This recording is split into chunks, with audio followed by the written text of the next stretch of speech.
જય શ્રી કૃષ્ણ. શ્રીમદ ભગવદ્ ગીતા શ્લોક નંબર 2.24.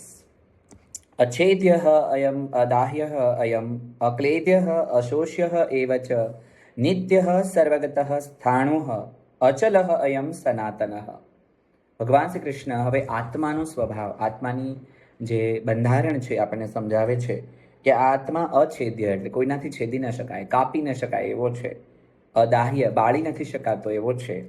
અક્લેદ્ય એટલે કે ભીનો કરી શકાય એવો નથી. અશોષ્ય એટલે કે કોઈનાથી સૂકવી ન ખાય, વાયુથી સૂકવી ન ખાય એવો પણ નથી. એનો મતલબ કે એને અગ્નિ, જલ કે વાયુની કોઈ અસર નથી થતી અને એની પ્રકૃતિ નિત્ય છે, સર્વવ્યાપી છે, એ અચલ છે, સ્થિર છે અને સનાતન છે. ભગવાન શ્રી કૃષ્ણ અર્જુનને અહીંયા સમજાવે છે કે એક આત્મા છે કે જે નિત્ય છે, અચલ છે, એને કંઈ નથી કરી શકાતું.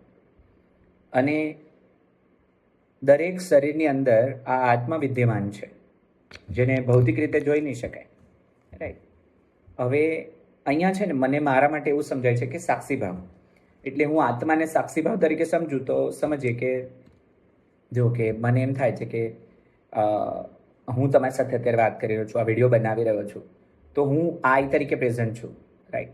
તમે સામે છો કે નહીં પણ મેં માની લીધા તમે છો, પણ હું મને પણ હજી જોઈ શકું છું, અથવા તો કોઈક વ્યક્તિ મને જોઈ શકે છે કે હું કેવી રીતે હાવભાવ કરું છું, કેવી રીતે બોલું છું, એ મારો સાક્ષી ભાવ છે.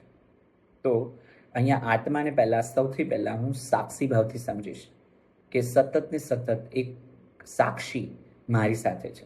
અને આ સાક્ષીને સમજવા માટે તમે ચાલો છો ત્યારે પણ સાક્ષી ભાવથી જુઓ, બોલો છો ત્યારે સાક્ષી ભાવથી જુઓ. તમે જ્યારે વિચારો છો ને ત્યારે પણ સાક્ષી ભાવ હાજર જ છે.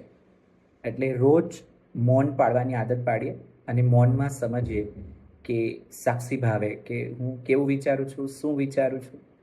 એટલે સાક્ષી ભાવ પ્રગટ થતો જશે એમ તમને વધારે આત્મતત્વ સમજાઈ શકે. હું પણ એની પ્રેક્ટિસમાં છું.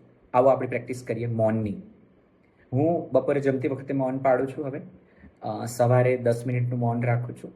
અને જ્યારે પણ કોઈ કામ કરું ત્યારે હું સાક્ષી ભાવે જોતો હોઉં છું કે અત્યારે મને જે વિચાર આવ્યો તો કેવો આવ્યો, સામેવાળા માટે શું વિચારું છું, મારા માટે શું વિચારું છું. Thank you.